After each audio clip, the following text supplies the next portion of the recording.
તાલુકા પોલીસે ચોરીને અંજામ આપતી એક મોટી આંતરગામડાની ગેંગને ઝડપી પાડી છે। બિલિયાડા અને ભુજપરામાં થયેલી લાખો રૂપિયાની ચોરીના ભેદ ઉકેલાઈ ગયા છે। પોલીસે 8 શખ્સોની ધરપકડ કરી વધુ પૂછપરછ માટે રિમાન્ડ મેળવ્યા છે।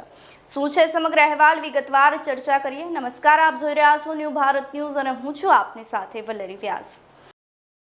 ગોંડલ તાલુકા પોલીસે બિલિયાડા અને ભુજપરા ગામે થયેલી બે મોટી ચોરીના ભેદ ઉકેલી પાડ્યો છે।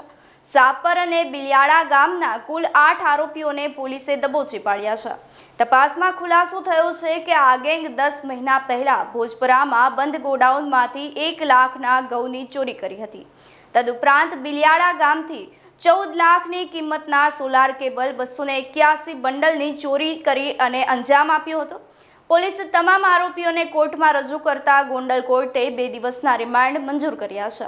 ડીવાયએસપી કેજી ઝાલાના માર્ગદર્શન હેઠળ પોલીસ હવે ચોરાયેલો મુદ્દામાલ કબજે કરવા અને અન્ય કોઈ ગુનામાં આ ગેંગની સંડોવણી છે કે કેમ તે દિશામાં વધુ તપાસ હાથ ધરી રહી છે।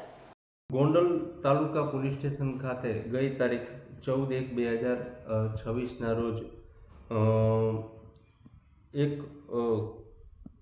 સોલાર કેબલ જે 281 બંડલ, જેની એક બંડલની કિંમત 5000 લેખે એમ કુલ મુદ્દામાલ 14,05,000ની ચોરી થઈ ગયેલી, જે અનુસંધાને તાત્કાલિક ગોંડલ તાલુકા પોલીસ સ્ટેશન ખાતે FIR રજીસ્ટર કરવામાં આવેલી હતી।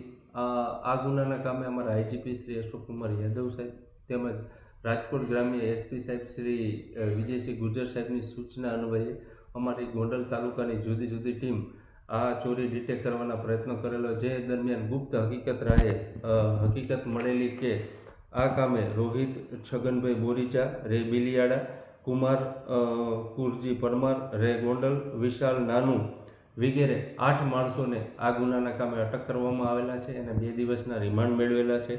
આની એમો એવી હતી કે જૂન 2025થી અત્યાર સુધી આ જે કંપનીમાંથી જે ગોડાઉન હતું તેમાંથી જે આ કેબલ જે સોલારના હતા બંડલ એ સેરવતા હતા, જે અનુસંધાને આ કામે તાત્કાલિક ગોંડલ તાલુકા પીઆઈ ડોડિયા તથા તેની ડી સ્ટાફની ટીમની આ આરોપીઓને તમામને ઝડપી લીધેલા છે।